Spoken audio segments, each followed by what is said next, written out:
I I came down the stairs, the back stairs, and was walking toward Main Street, okay? And it was snowing that night, and as I was walking, I stumbled.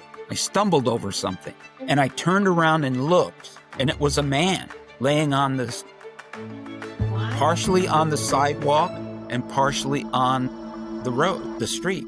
Whoa. And I was like, what is this? So I went into the bodega, called the police. Wow. That was your dad. Wow. This is the first time ever that I even heard anyone bumped into my dad after he had been murdered.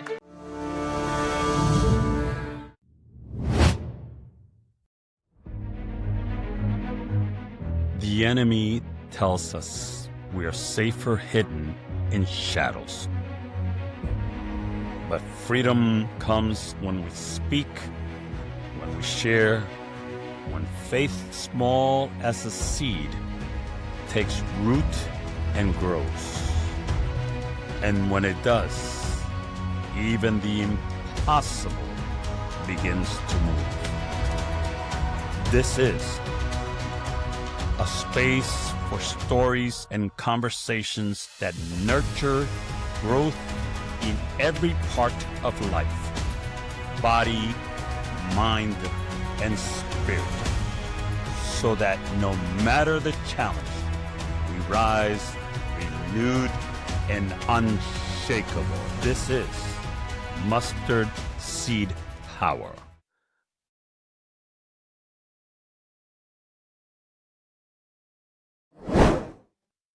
Welcome to Mustard Seed Power. I am your host, Yani Alfonso. Before we get started, thank you so much for being here today. I know you have a lot of listening options, and yet you chose to be here. So thank you, whether you're listening from your car or your walk or the gym or your kitchen. Thank you for being here today. Get comfortable. We're in for a great treat and a great show. Hey, while you're watching, take a pause and subscribe because you don't want to miss upcoming episodes. Thank you. So I'm wanting to talk to you about that a little bit I would love that. because as I recall all of that, so I was visiting my father who lived up above this bodega, Mhm. okay, on Main Street and I think Rockland. Yes, I Main know and which Rock- one. Okay. So he lived upstairs. So I came down the stairs, the back stairs, and was walking toward Main Street. Mhm. Okay. And it was snowing that night. And as I was walking, I stumbled. I stumbled over something. And I turned around and looked, and it was a man laying on this, What? partially on the sidewalk and partially on the road, the street. Whoa. And I was like, what is this? So I went into the bodega, called the police. Now, this is where it gets. Wow. That was your dad. Oh my gosh, Eddie. That was your Wow. father. Wow. Because when they told me, and I can't remember his name, I'm sorry, but when they told me his name, Mm-hmm. I was like, wow, I think I know his daughters. Wow. Well, I wasn't in the church yet, you know, but Mm-hmm. when I got to the church and saw the both of you there, I thought, oh, do they know that I was the one that stumbled over your dad? This is the first time ever that I even heard anyone bumped into my dad after he had been murdered. This is the first time Yeah, ever. and you know, And it was December 24th, 1979. It's Miss Eve. yeah, Wow, Eddie, that's when it was 'cause I wow, was that's visiting my dad. wild. Huh? Yeah, because I was visiting my dad, and I came down the stairs. It was Christmas. I came down the stairs and stumbled over your dad. So all the Yeah. commotion had already happened, and he was just lying there by himself? No Mhm. one saw what happened? I didn't see anything. I just saw him lying there. Now, What? I didn't look into his face or anything. I was just like, Yeah. "Oh, I gotta call the police," you know? Yeah. Went into the bodega and called, and then found out later who it was because my father lived right up, and he told me who it was. Wow. Wow. So I didn't come out and say anything to you or to Xiaomi about it. You know, I just thought, no, I'm not going to bring it up. I'm not going to bring it up. But I just felt like I could bring it up here Wow, isn't with your that permission. amazing? Yes. So exactly 46 years later, this December, it will be. And this is the first time that I hear this. But I think you're right. I think prior to today, I don't think I could have been able to handle that. Yeah, like I could now, Isn't that something? and Why do you think you felt after all these years, 46 years later, that you could bring it up now? Because this was not the purpose of this interview, and I'm so glad that yeah. we kind of got into this because this is definitely something new to me. Why do you think you felt that this was the time that you could bring it up after 40? Hmm. That's a good question. I know that it takes time to heal. It takes time to process things. Bringing it up now, I mean, here we are talking face to face after how many years? He does the work right, and then we're no longer worried about what people think about us. We're no longer ashamed of what people are going to say. We're more concerned about how can God use my story to help somebody else. It no longer becomes I, it's he in us, and that makes all the difference in the world. This is insane. God, the Holy Spirit really led this because I never would have thought that you would even be the person to be talking to about these things because I didn't even know that you had been there. I didn't even know what you just shared with me. And as a kid, you envision all kinds of awful stuff. You envision how it happened. You envision why it happened. You envision the agony and the pain and the last moments and the last breath of your dad. You envision and you worry about, Lord, did he at the last minute claim, did he look up to you? Did he say, forgive me? Did he think about you? Will he be going to heaven? You know what I mean? You just think of all these things. Since I heard all those ambulances, I never thought about him just lying there and like just left there and nobody there. Like Yeah. nobody saw anything. That's what I don't get. Yeah. No, I just came along when he was there. I didn't see anything happen. Wow. I just came down those back stairs. But what happened to me was I started coming to church and I saw the both of you there. And I thought, should I tell them? Because I didn't know that he was dead. I didn't know that. Yeah, you thought maybe he was just sick or something. Or knocked And it out. and or knocked out because it was dark out. It was night. I remember Right. Right. it was night. It Right. was dark And out. And that road, that there's hardly any lights there. yeah. And he was kind of covered with snow. Oh, wow. Yeah. And that is a special connection that I carried. Wow. For 40 years, Eddie. You see, it was December 24th, 1979.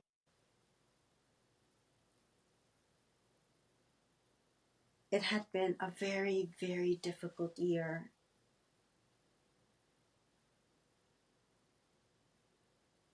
I was 16. I was a junior in high school. I remember being a cheerleader and making the varsity cheerleading squad and getting that phone call and me just sobbing and sobbing and sobbing. You see, my dream of being a varsity cheerleader had dissipated because I was pregnant. I was pregnant. My boyfriend at the time and I were very, very close.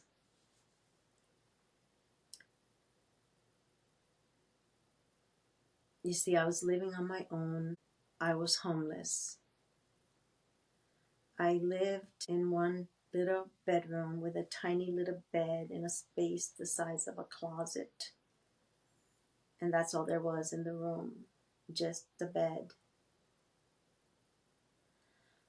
I was working. I was 14, 15. working off the books, paying $25 a week back in 1978.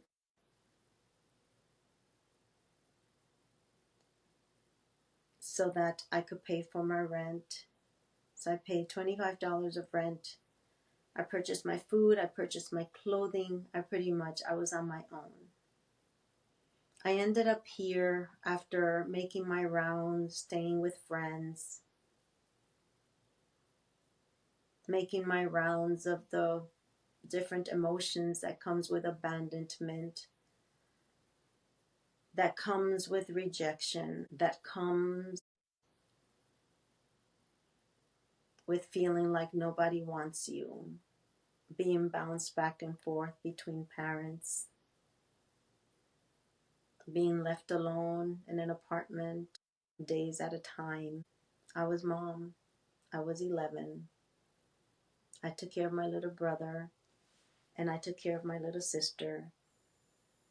Those were some hard years, I remember just like today. I was in 6th grade. I remember that one day I woke up and my stomach was really hurting me. And I said, I'm not going to go to school. There was nobody there to stop me. It was just me, my little brother, my little sister. I was 11. My sister was 10 and my brother was 9. And I could choose to go to school or not because that particular night there was no adult in the house with us. And then at the sight of my underwear to see all the brown, I was horrified. No one had ever told me what was a menstrual cycle or a period. I didn't have a mom there to tell me about these things. And in 6th grade, I guess it was still too young in schools to educate children back then. I found out later on, but not at the moment when I needed it. What a horrifying experience. And I stayed and I just crawled in bed and screeched and screamed all day because the pain was so awful. And just that feeling of being there by myself with nobody there to care. That was just one of those moments when I felt that way. There were many. But then when I started dating my boyfriend, I found comfort with him. I found love with him. He was so kind and he was so caring. By this time, I was a 9th grader. He had a car. He would take me to my junior cheerleading games when I needed a ride. If I was sick, he would be the one to come to my little room that I was renting, and he would bring me medicine and he would bring me food. We spent hours and hours on end together. We became peas in a pod. I no longer wanted to hang out with girlfriends. I wanted to hang out with him. We would spend hours at a time just talking, sometimes till 2 in the morning, sometimes even 3. You see, there was nobody there to tell me not to. I was there in that one little room with the one little bed, all by myself. Then after so many hours of being together, one night things got out of control. I remember getting out of the car the whole ride there. I was fuming. I was just so angry. How could that have happened? I was so humiliated. I remember the car coming to a halt and me opening the door, more like throwing the door open, and yelling back into the car, I never want to see you again. I slammed the door, and as quickly as I did, the screeching tires behind me. That night, I was so upset, and I was so furious. I was furious at myself for being there so many hours with my boyfriend, for letting things get so carried away. I was angry. But you know how it is when you're a teenager, when you've been abandoned by your parents, when you really have nobody else, and you're homeless. And he did care. He was the guy that took care of me, really. If I was sick, he would show up with medicine. If I needed a ride, he would give me a ride. He was always there. So how could I turn him away? So I got back with him. And, he respected me after that one night. And then 6 weeks later, I wake up and my stomach is just so upset. I feel nauseous. But I get through it. I get dressed. I get on my school bus and I go to school. All day I was so nauseous. Every day I was so nauseous. And finally I was like, I have to tell somebody. I am so sick. Somebody needs to know. So I told my boyfriend and I said, I am very sick. I'm constantly sick and I don't know what is wrong with me. Can you please take me to the doctor? You see, that very same year, Planned Parenthood came to our school, and they offered us young ladies some options, birth control options. And I remember that. But I said no. I said that I wouldn't take it. That's not something that I wanted to do. I wanted to save myself for marriage, and I made sure that my boyfriend knew that. And so I never took it. But I did remember their names. I was too ashamed to go to just my family doctor. And so I said to my boyfriend, can you please take me to this place? The people that came to school, can you please take me there? And so he did. I made the appointment. He waited in the room, I told him to wait in the, I asked him to come in with me. And so he came in with me and they did the test, the pregnancy test. And I sat there like, why are they even doing a pregnancy test? I'm sick. I'm not pregnant. I didn't do anything. I've never done anything. So why are they even wasting my time doing a pregnancy test? And so I waited. And I waited, and I said, this is the dumbest thing ever. This is so stupid. This is dumb. I'm not pregnant. I've never been with anybody. I've never had sex before, so I don't understand why they're even doing this test. I'm just sick to my stomach. But in a little while, the woman came out. She was so kind and so sweet. And she sat us down in front of her. She sat me down. And now that I think about it, my boyfriend had walked me in, but he went and sat in the car. I didn't want him to come in.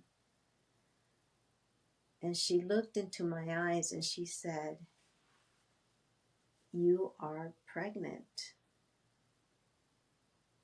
And my jaws dropped and my eyes opened so wide and I couldn't believe it. There was just no way.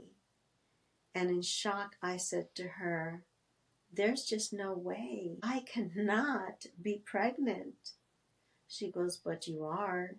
I said, no, wait a minute. No, there's just no way. You don't understand. I cannot be pregnant because I have never had sex with anybody. I have never been with anybody. There's just no way. And she said, she started to ask me some questions. And I said, things got out of control one night, but nothing really happened. And she said, well, you know, it doesn't really take much. It just takes the right time of the month with the ingredients to make a baby. You don't have to have sex. All you need is the ingredients in the right place. And then you can be pregnant. I was in shock. My eyes filled with tears. And I remember getting hot and cold and just couldn't believe it. How was that even possible that I could be pregnant? I was so upset and more shock than anything.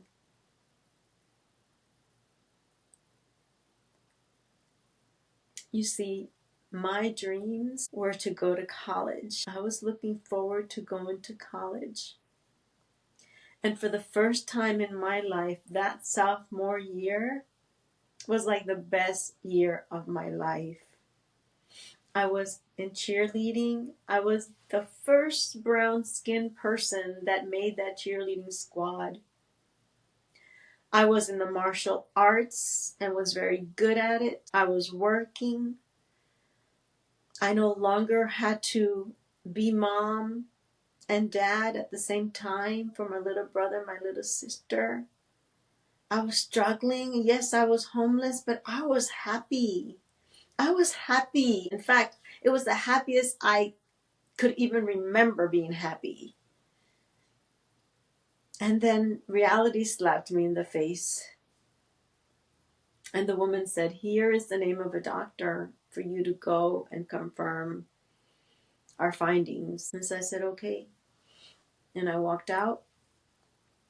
I cleared my face, but couldn't hide that something was really, really wrong. And so I opened the car door and I couldn't even look at him. My eyes dropped.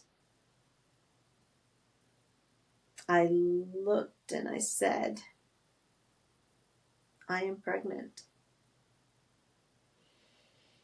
And I said, I don't believe it and I can't believe it and I don't know how it happened. I've never been with anybody. The only thing that ever happened was what happened that night when things got out of control. That is the only thing that ever happened. So how can this be happening? It is not true and I am in shock and I cannot believe it. But I have to go see a doctor. And I remember the conversation in the car and I said to him, you know what? I don't even want you to worry about this. And he said, what do you mean? It's my baby too. And I said, no. He goes, we'll get married. I was like, no, we are not getting married because I am pregnant. Because in the future, I don't want you to come back and say that we got married because I was pregnant. So the answer is no. We can just forget about this. I already had a plan. Like in a matter of seconds, I came up with a plan. This is a problem. Let's solve it. I am going to go to one of those teen pregnant homes that they have girls that have their babies there and that they can continue going to school. That's what I'm going to do. He said, no, we will get married, but I love you. He kept repeating that over and over again. He took me to the doctor, to the OBGYN person. Can't even call her a doctor because she was so cold and cruel. I remember she was just a tall person, very tall, blonde, German type lady. And she examined me. I had never been examined before. This was all brand new to me. and there had never been any penetration, so it was so painful. But to her, it was just like nothing. Like she was just examining some older woman who does this every single year. But I had never experienced anything like that, and she was cruel and she was mean. She put her hands inside of me and she pulled it out in disgust and snapped off her latex gloves and threw them in the trash. She looked at me and she said, "You are 8 weeks pregnant." And then she walked out of the room. She stumped out of the room like she had just said, "I will have a cup of coffee." She walked out and left me there speechless. I was so humiliated. I felt like trash. Then there was another incident that stuck in my mind. I remember going to see someone to tell that person the news. And that person said to me, "It's not a problem. I'll take care of it. And then you don't have to deal with it anymore. I will pay for the abortion and you don't have to worry about it." And I said, "With all due respect, man, I already made one mistake and I am not going to make a bigger one that will haunt me the rest of my life. No, thank you." And I walked out. That was the beginning of the hardest 9 months of my life. I was sick all the time. I would not want to go anywhere. The depression, the anxiety was just overwhelming. When I walked outside of my door, I could see all eyes on me.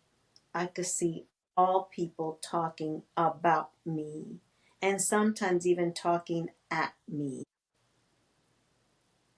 Life can be so cruel sometimes. People can be so cruel sometimes. As the pregnancy progressed and I started to feel the little bumping in my stomach from the little feet that would kick me, it would just tickle me that I could feel life inside my womb and that it was moving and that I felt like it was talking to me. I said, "Oh, I wonder if it's going to be a boy or a girl." I started to wonder, and then I started to get excited. I'm like, "It's okay. This is a bump in the road, but we're going to be okay. We're going to be okay." Now I was 7 months pregnant, and I had to go and retake my social studies test because you see, as soon as I started showing, I decided I am not going to school. I am just way too embarrassed to go to school. So the school had a tutor that came and tutored me at home.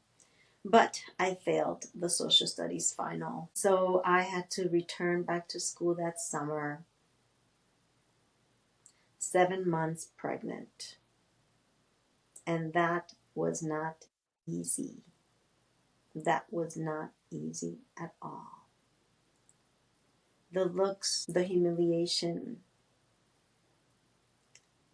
I just can't even express it into words. I can't even put it into words. Then there was the day of the final. I said, "Lord, I have to graduate. Social studies is so hard for me, but I have to graduate, Lord. I have a baby coming. I have to graduate. I must graduate, Lord." And I remember right before that social studies final, sitting out in the lobby in front of the room where I would take the test and just frantically going through my notes one more time. I sat there to take this test, and you're not going to believe it. The very same questions that I had just reviewed out in the lobby were the questions on that social studies test. I get emotional thinking about it because God knew how much I needed to graduate. I needed to graduate because I had to be there for my baby. God in His mercy led me to those very same questions that I needed to be able to pass that social studies test and graduate.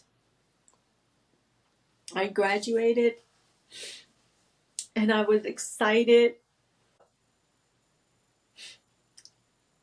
I took that social studies test and I passed it by the grace of God because He led me to the very questions that I needed to pass that test.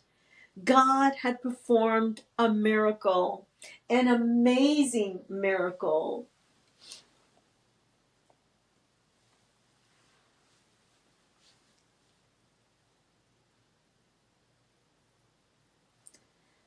Annette was about to be born. One day I go to my appointment and they said, come back in the morning at 8 in the come back in the morning early. You're going to have a baby at 8 a.m. We're going to have to do a C-section because your baby is breech. Your baby is upside down. I said, what? So imagine 17 years old, pregnant out of wedlock, no support system except my boyfriend, and now I have to have a C-section. I was already high risk to begin with, and now a C-section. I had the baby. Thank God it was a healthy, beautiful girl. And I was excited. I was excited to have my baby, and I said, life is going to be okay. I'm going to finish this senior year. I remember, as it would get cold and I would have to wrap her up and I would have to take her in her carriage. My husband was working. Thank God, God blessed us with a great job. He was working at General Motors, but he had an awful shift far away from home. He would have to leave early in the afternoon and get back in the middle of the night, which meant he had to sleep during those morning hours to do it all over again. So pretty much I was a teen mom, a single teen mom, for the exception of the weekend because he was working almost. That was a hard year because I would have to bundle up my baby and put her in the big giant old-fashioned carriage and bring my books underneath, bring my backpack, her baby clothes, what she needed for the day, her milk, everything that she needed. And then I would stroll in the cold, freezing and shaking behind the middle school until I would finally get to the other side of the school and go a couple of blocks, and there I would drop off my baby at the babysitter. I would then hop off and quickly run to the corner where I would wait for the school bus and go to school to try to finish my senior year. It was not an easy task. Life was already hard. But sometimes, unfortunately, the knocks come harder. And just when you think things are going to look up, they just get worse. And that's exactly what happened to me.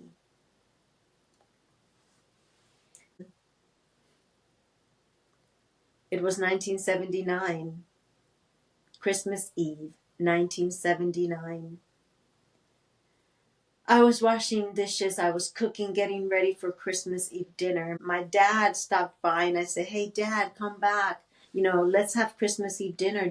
Please join us for Christmas Eve dinner. And he said, no. I'm looking for Gelly, my husband. And I told him, well, he just left, but he's not here. He goes, okay. So he ran off and he left. And then I continued washing my dishes, and I wanted to say goodbye to him, and I wanted to give him a kiss goodbye, but he was like rattled and he was like running like fast. And I said, okay, fine. My hands are wet. They're soapy. I'll just wait until he comes back for dinner and then I'll give him a kiss. Well, my brother was also visiting, and all of a sudden I hear sirens. An ambulance, then another police car, then another police car. The sirens just got louder and louder, and the noise just got bigger and bigger. And I was like, now getting so nervous. I'm like, wow, what is going on out there?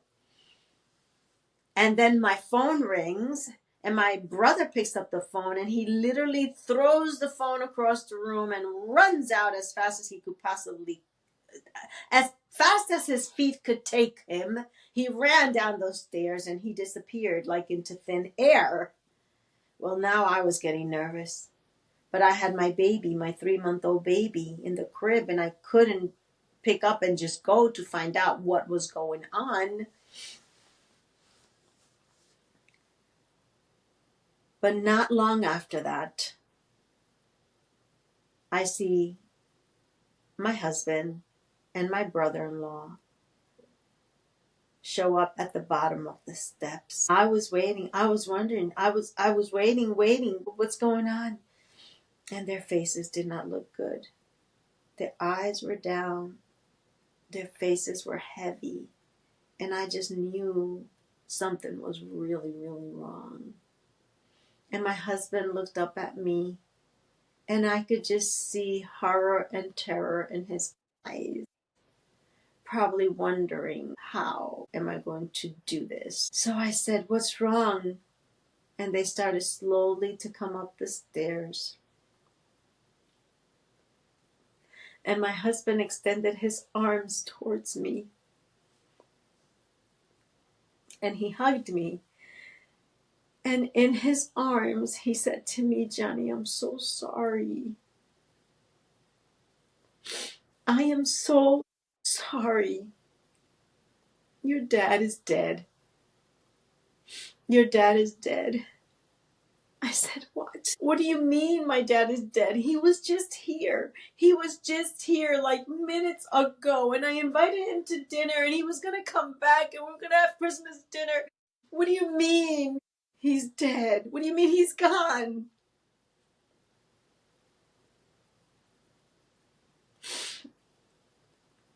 I thought my life would end in that very instant.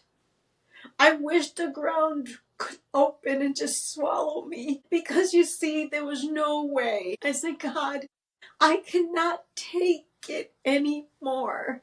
I cannot take this pain. It has already been a horrible year. It has already been a horrible summer, being judged by the whole world. It has already been painful enough. Why? Why this? Why are you letting this happen? This cannot be true.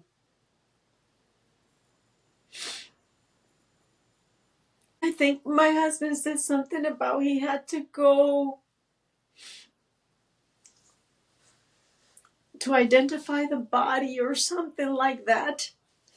And so I was left in the apartment alone with my brand new baby. And I remember sitting on the bed and just bawling and crying uncontrollably and yelling out to God in anger and frustration. God, how can you let this happen? How? So much has happened already. Why? Why? I've had such a rough childhood. It's like I laid it all out on him. I was like, my parents had an awful divorce. I witnessed that awful divorce as a little 8-year-old kid.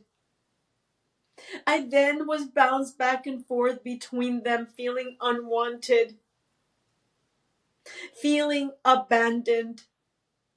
I then was living from apartment to apartment and left alone to be the mom of my little brother and my sister, with no adult to take care of us, just someone popping in once in a while. But we were all alone. Why, God? Why? just when I'm feeling like my life is settling down again.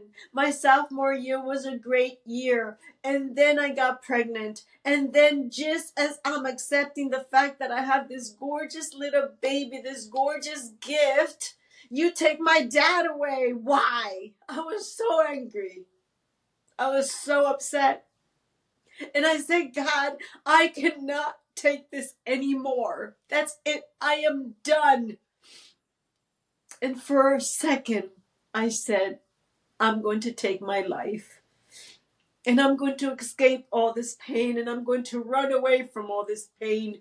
And I'm never going to feel anything again because that's what I feel like right now. And as I'm just spilling my guts to God in such an angry manner, it was like something enveloped that room. And there was a silence.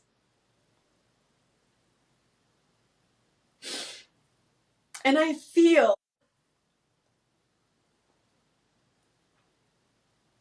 a magnet, like a magnet, pull my body to the front of my baby's crib. And I look down and I see her beautiful little fingers. And they're like, she's wiggling them and she's wiggling her tiny, beautiful little toes. And she's smiling and googling, gargling like babies do, oblivious to what has happened. And it was like an audible voice spoke to me and said, Johnny, you have to keep living. You have to keep living for her. And at that moment, I fell to my knees and I cried, God, please forgive me. God, forgive me. Please take away this pain and forgive me. And at that moment, I gave my life to Christ. And it has only been because of Christ that I could be here before you today speaking to you. Only Christ. Only the peace that passes all understanding. Only that peace can help you overcome so pain. It was a tough December. January arrived. I had to finish the finals that I was not able to finish because we had a big giant snowstorms and finals were not able to be completed. I remember sitting in that senior classroom crying and my tears would just flow from my face. I couldn't, as much as I tried, I couldn't control it. You know how it is in high school, you're all in a classroom and it's all your peers, people your age, and it's so embarrassing and humiliating. So God knows I was trying to contain those tears and I just couldn't. It was like a flood that just wouldn't stop.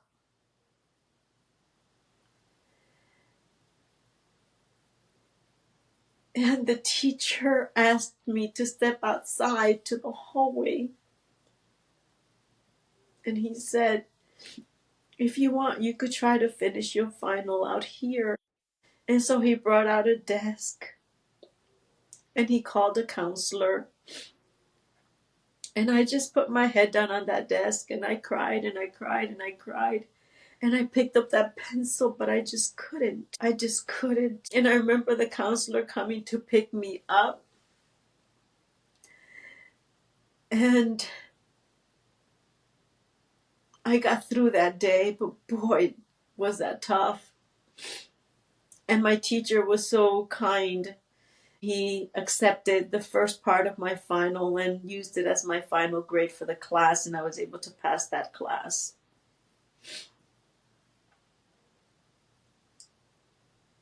I decided the only way I'm going to make it is if I have Jesus in my corner.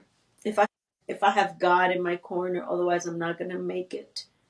Each day that I would have to get up early in the morning, and wrap my little baby up and put her in that carriage and walk her across the middle school field to her babysitter's house and get on that bus to go back to school and do it all over again in the afternoon. Pick her up, get off the bus, pick her up from the babysitter, wrap her up, and come across again back to my home. That was not an easy year. My husband was working 24/7. I was a single teen mom, trying to make it through, trying to get past the pain every single day, not understanding why my dad was gone. I remember as it comes back to me now, sitting in front of the funeral man, the funeral guy to make funeral arrangements.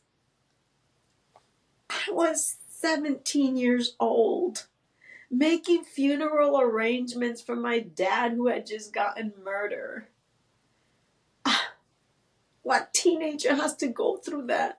What kid should have to go through that? But by God's grace, I made it. I made it that year. And that June of 1980, I held my baby up. She was 8 months. I remember holding my 9-month-old baby with my cap and gown. So proud. So proud.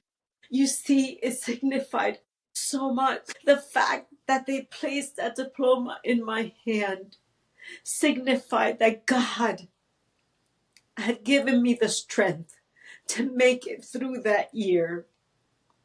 He gave me the strength to make it through that year. And without missing a beat, I graduated in 1980 as scheduled. I graduated with my class and was on my way to college, baby or not. God had been amazing. Even through the trial, even through the hurt, even through the pain, even through the shame, God had been there all along and He helped me through. So you see, when I was speaking to my guest earlier that knew me, and today I learned something I didn't know, that the guest speaker of today, Eddie Cabrera, had experienced that my dad's death, my dad's murder in a totally different way that I never knew. And after 46 years, he shared that with me today. Like I said to him, so many years have gone by. So much of that hurt had to be processed. So much of that pain, so much of that guilt. So much of it. You see, it took years. It took so many years where I was angry with my husband, where I couldn't forgive myself for just being there, for allowing so many hours to go by with us just being there together. Although most of the time, all we did was talk. I was so angry. I was angry at God, even though I had gotten baptized. I said I had forgiven everybody and I'm good, but I really wasn't. I was such a broken vessel. I was such a messed up person inside, just trying to make it through each day, putting on my mask every day, making it to school, making it to my job, making it to college. You see, so much buried, unresolved pain that I hid behind my accomplishments. God was amazing. I was able to graduate, even though it was 12 years later, and that's a story for another day, but I was able to graduate with my Bachelor's of Science in Teaching in 1992. It took me 12 years, one class at a time.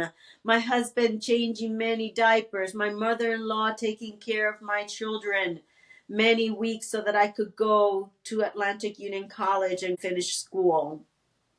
But I did it. I graduated by God's grace with my bachelor's degree.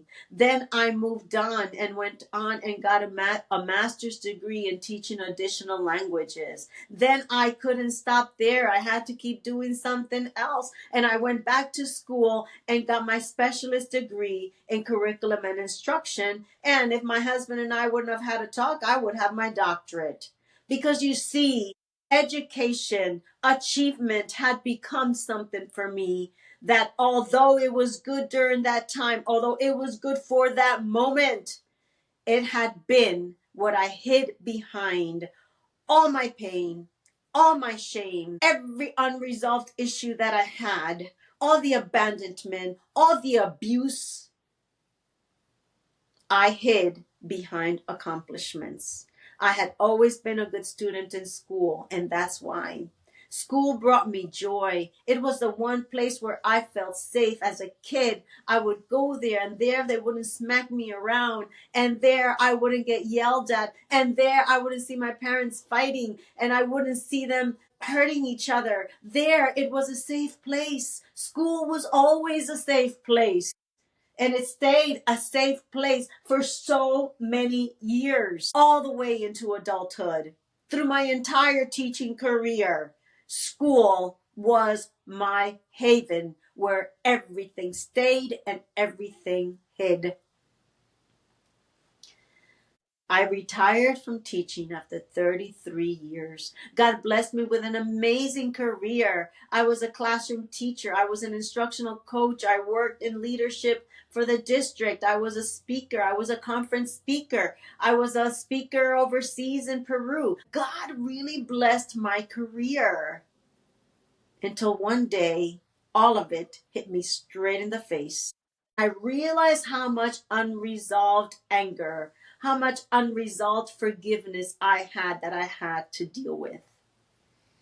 There will be many stories where I will share how I did that. But for this story, I want to tell you that a few weeks ago, when my husband asked me, when we were redoing the office, and I had my 3 college degrees up there that I had up there for years, and he asked me, can I take these down? And I said, sure, no problem. Matter of factly, I knew God had done something. I knew God had done something else in me. You see, that was a symbol that I no longer needed those college degrees to hide my pain, my shame. I no longer needed the accomplishments to hide everything I had hidden before and the unresolved issues that came with it. And I praise God for that today. I have to share something with you. Another thing that shows healing. I wasn't planning on sharing this story until my guest brought it up with that very important detail that I didn't know. But this is the other thing that came out of my healing. It is the book that I published, The Wobble, Teen, Pregnant, and Courageous. It has my nickname, Yani Alfonso. This is my story. The story that I just shared with you, this is what it is. It's a beautiful, beautifully illustrated graphic novel. Okay. And in the back, it has my real story. I wanted to write this book, and I wanted it in a graphic novel so that every teen person, every woman, every teen person can have access to it. It can be accessible to every person, no matter what their readability level is. God has been good. God has been good. I praise God. Today, I'm retired and I am enjoying being able to do this podcast so that I can share not just my story, but the stories of so many others that will come that have lined up to share their story with you. You know why? Because it is in remembering God's goodness in the past that we can move forward towards the future. God does not want us to be living in our past. He wants a better life for us. He wants abundant life for us. He wants a life for us that is fulfilling and that is not full of pain and shame, because you see, that is where the devil wants us. As long as there is no healing, we don't want to share our story. The devil wants to keep us there. The devil wants to keep us in our shame, our pain. He doesn't want us sharing the stories because he knows that in sharing our stories, we proclaim that there is freedom in Jesus. There is freedom in Christ. There's freedom in God. And he is the only one that can heal the pain and the shame and everything that this world can throw at us. God gave me this idea to start this podcast so that we can encourage so many other people with our stories. I pray that you become one of our community people. Please subscribe, please share it, and please click on the link so that you can come on here and we can feature your story as well. For I know the plans I have for you, declares the Lord. Plans to prosper you and not to harm you. Plans to give you hope and a future. Jeremiah 29:11. What a beautiful promise. That is the promise that God has given us. He does not want to harm us. He wants to prosper us. And he wants us to share our story. And you know what? It doesn't matter how big our mess is. God promises that he's going to take that mess and he's going to turn it into a message. It doesn't matter how tiny our faith is. God says that if we have the faith as the tiniest mustard seed, as tiny as that mustard seed, we will be able to say to this mountain, move from there to here, and that mountain will be able to move. Nothing will be impossible for us. That is God's promise for us. And that's why this is Mustard Seed Power. This podcast is about power, the power that God gives us when we claim his promises, when we claim that no matter what life throws our way, we can come out stronger on the other side. Other people that are experiencing those things right now need to hear it. They need to hear that they too will come out stronger, unstoppable, because they have trusted in God. I pray that you will join us. And for a limited time only, as long as supplies last, this book is free for the asking. All you have to do is pay for the shipping of the book. But as a debut of our new Mustard Seed Power podcast, I am giving away the Wobble Teen, Pregnant, and Courageous for you to have, for you to share. I believe every single teen needs to read this story. It takes a very short time to read because it is an illustrated, very short book, but boy, does it have a powerful message, and a message that I am praying is changing lives. So I want to say thank you so much for allowing me to share my story today. It was not the plan, but God had a plan, and the plan was that this story should be shared today. Little did I know that I was going to do this today, but God knows everything, and he knows who needed to hear it today. I pray before each podcast. I pray for every single listener. I pray that God will orchestrate the words that are said on this podcast, no matter what guests we have on here. Next week, we will have on our podcast a very special speaker. We will have Richard Young. It's going to be a powerful, powerful, powerful podcast. I hope that you can join us. If you know of anybody that has ever dealt with any kind of addiction, if you know of anybody that has been bound by chains that they can't seem to break, this podcast is for you, for that person. I want to say thank you in advance for taking the time to either like or share or comment or review this podcast. It is our first episode, so I need your help. to make it grow so that we can encourage other people. We can encourage those that are on the other side of the struggle. We want to get them to this side of the struggle where we can claim and say, thank you, God, for helping us through it. So won't you help us today by clicking either like, commenting, sharing this podcast, or reviewing. Thank you for being here. Okay, this is a wrap. Remember to like, to share, to subscribe, to review. It helps our channel. We encourage so many others. We need you. We need each other. Trust in the Lord with all thine heart, and lean not unto thine own understanding. In all your ways acknowledge him, and he shall direct your path. From seed to strength. This is Johnny. Until next time, peace out and keep growing.